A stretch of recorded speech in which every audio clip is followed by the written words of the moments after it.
Elon Musk vous a menti. Comme la fois où par exemple il nous avait promis Mars avant 2023, mais là c'est bien pire que ça. Et si le Starship dans sa globalité était un mensonge depuis le début.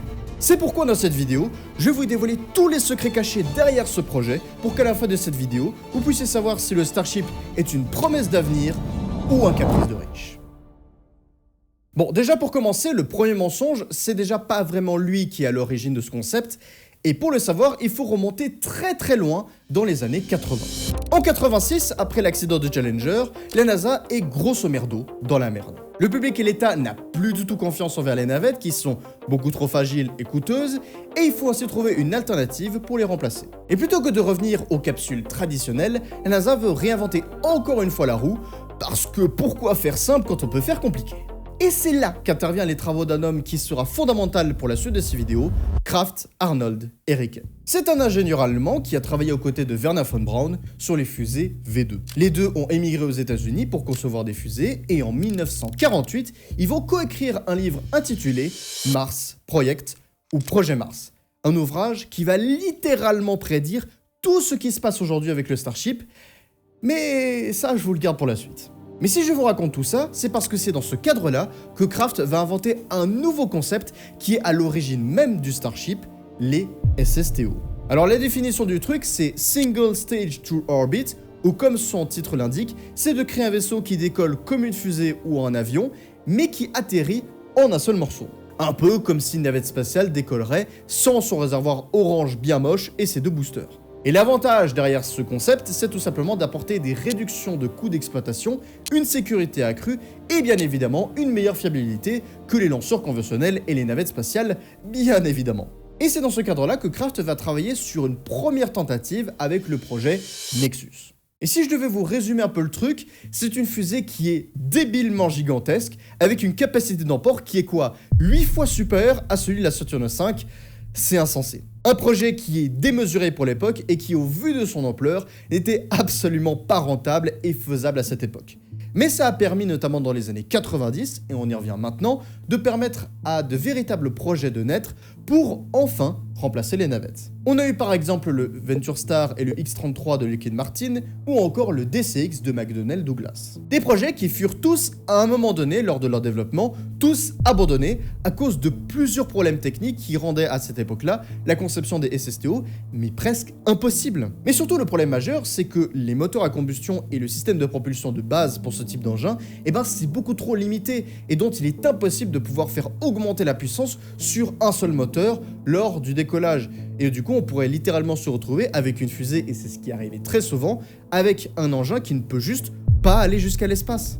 Mais du coup, comment on pourrait véritablement rendre un SSTO faisable et réaliste ? Bon, déjà, le premier défi qui est de taille, c'est de réinventer l'intégralité du système de la propulsion, ce qui n'est pas rien, et surtout ainsi créer des moteurs qui seraient capables de supporter ce nouvel type de propulsion et ces nouveaux ergols, et également concevoir des matériaux qui seraient encore plus légers, tout en étant résistants et pas trop coûteux. Un défi technique qui semble quasiment impossible, que les navettes n'ont pas réussi à relever, mais qu'au contraire, l'un des plus gros milliardaires dans notre monde a réussi à rendre l'impossible possible.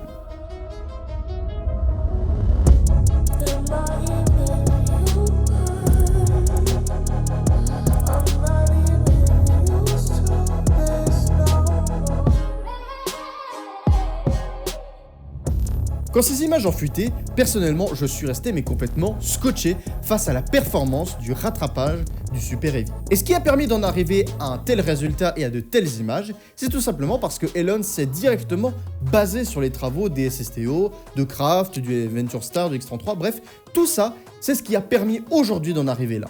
Son objectif ultime, c'est tout simplement de créer un vaisseau qui soit entièrement réutilisable avec une grosse capacité d'emport pour permettre une implantation et une colonisation de Mars afin de pouvoir créer une société entièrement régie et contrôlée par SpaceX. Mais si vous aviez lu le livre Mars Project dont je vous avais parlé un peu avant, il faut savoir que vous n'aurez pas été surpris.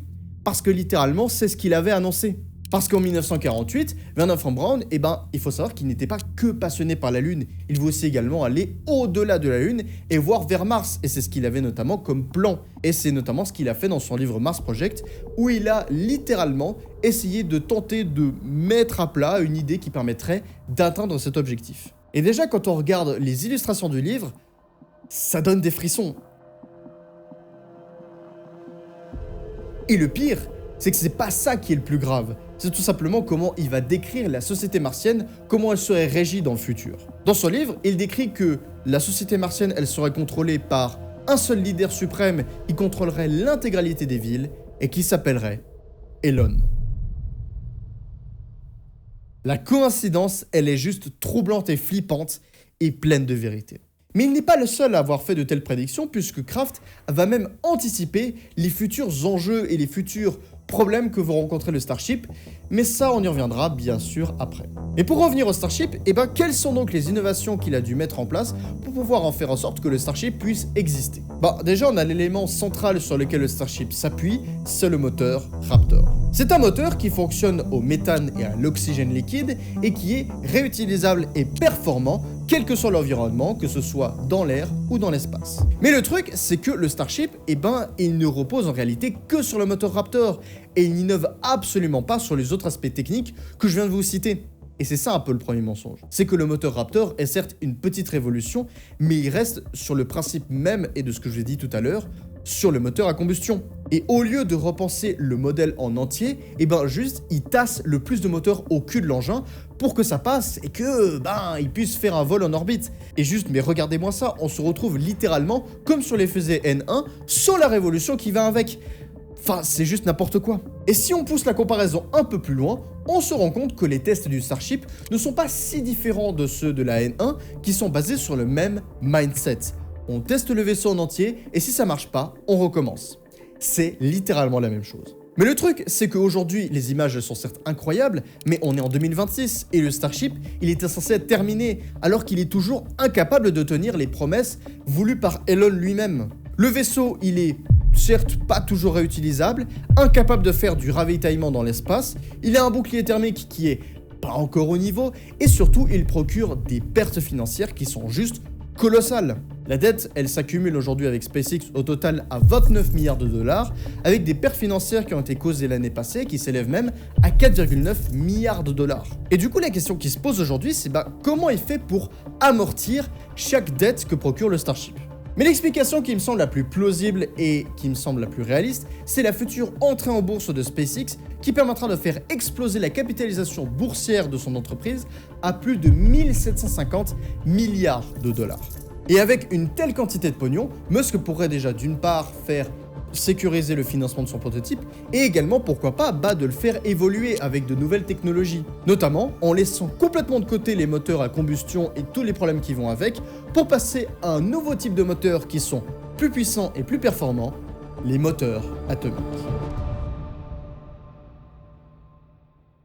Et ce moteur, il prend origine dans les années 56 où Henrik Kraft va encore travailler une fois sur une nouvelle révolution qui est un peu l'ancêtre du Starship, le projet Orion. Le but consistait à cette époque-là de créer un vaisseau qui soit entièrement propulsé par l'énergie atomique et de permettre un voyage interstellaire vers Mars et même au-delà. Et si je devais vous décrire le concept même et le fonctionnement du moteur, c'est un petit peu comme celui d'une voiture, mais en un peu plus bourrin.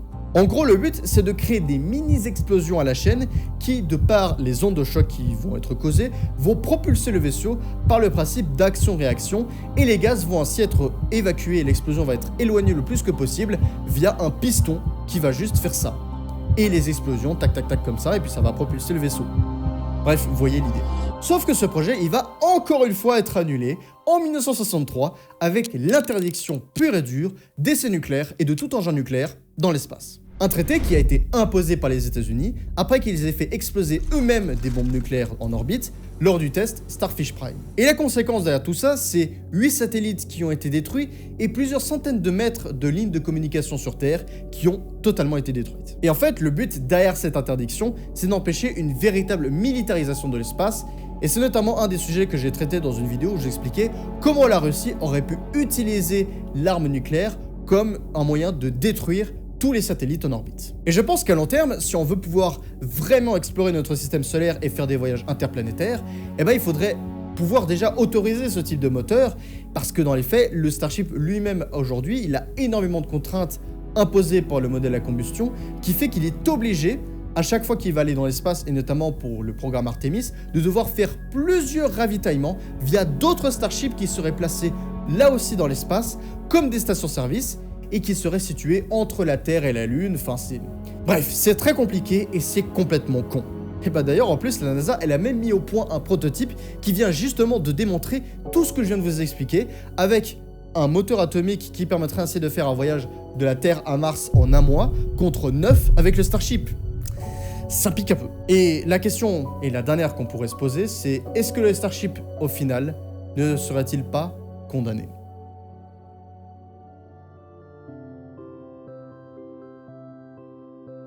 Depuis 2025, la NASA abandonne le Starship en raison du fait qu'il était trop en retard par rapport à son développement pour laisser place au potentiel Blue Moon de Blue Origin. Mais du coup, est-ce que le Starship après ça il sera condamné et est-ce que ça sera la fin ? Moi je pense que non. Et c'est pas dramatique. Vraiment pas. Parce qu'en réalité, le Starship, il est central dans la colonisation et la construction de la base lunaire. Et dans les faits, la NASA, elle a besoin du Starship et de sa capacité d'emport, mais c'est pas non plus urgent. Donc si c'est pas pour 2027, ça sera sûrement pour 2030 lors de la construction de la base, et ça sera sans équipage, et ça sera très bien comme ça. Et personnellement, à mes yeux, le Starship, il est une belle innovation et une véritable intention comme étant une promesse d'avenir, mais pour autant, il n'a pas encore les acquis et les véritables clés pour être qualifié d'une véritable révolution, même si les images, elles sont très impressionnantes, je vous l'accorde. Après, si c'est comme dans Tintin en 2027, alors moi, comme étant comme gros fanboy de tech et de SpaceX, alors là, je dis pas non. Mais pour autant, il faut admettre que ça reste très peu probable. Et c'est ce qu'a fait Elon Musk en abandonnant Mars comme étant son objectif initial de base pour se recentrer sur la Lune, qu'il juge plus rentable, mais aussi parce que c'est beaucoup plus accessible et plus simple à faire. Et ça, c'est encore une des prédictions que Kraft a fait, qui, selon ses mots, si Dieu aurait voulu que l'homme devienne une espèce spatiale, alors il y aurait donné une lune. Et lui, comment il voyait la Lune, c'était tout simplement comme le 7e continent à coloniser, où on utiliserait la fusion nucléaire comme une source d'énergie pour alimenter une ville lunaire entière. Et si vous n'avez pas vu ma vidéo sur l'hélium 3, qui est littéralement le cœur de la bataille entre la Chine et les États-Unis, vous comprendrez un peu mieux comment toute cette vision que Kraft a fait est littéralement sous nos yeux en train de se réaliser. Et je vous mets cette vidéo juste à côté, et on se retrouve dans cette vidéo.